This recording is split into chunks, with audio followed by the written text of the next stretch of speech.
Do you feel that health and safety is still seen as something boring or unnecessary by the average employee? Is there still that kind of shrugging the shoulders and thinking, oh, health and safety, here we go again? And if so, how do we challenge that sort of attitude?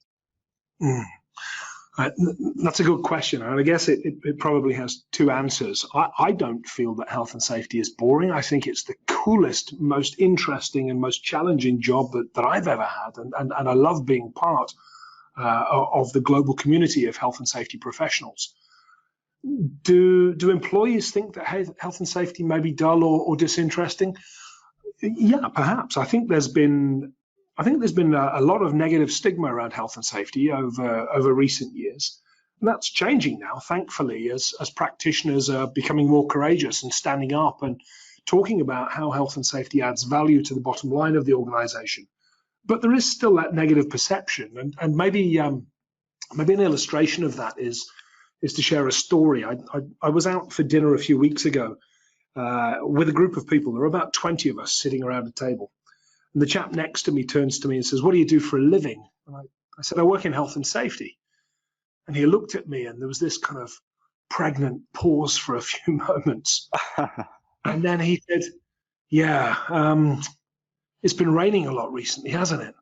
And I was a bit stumped. I thought, why is he not talking about what I've just said? And we never spoke about health and safety for the remainder of the meal.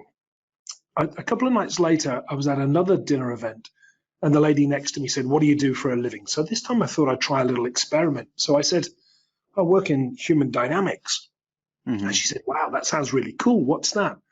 I said, "Well, it's about culture change and leadership and engagement and behavior and motivation." And I talked about all of the things that I get up to at work without using the phrase health and safety. And I guess in this rather rudimentary experiment, what I realized is that the phrase health and safety still is sufficient to turn some people off. And I guess that's maybe one of the issues that Dame Judith Hackett, the former chair of the British safety regulator, the Health and Safety Executive, in our book that Judith and I wrote called Mind Your Own Business, What Your MBA Should Have Taught You About Safety.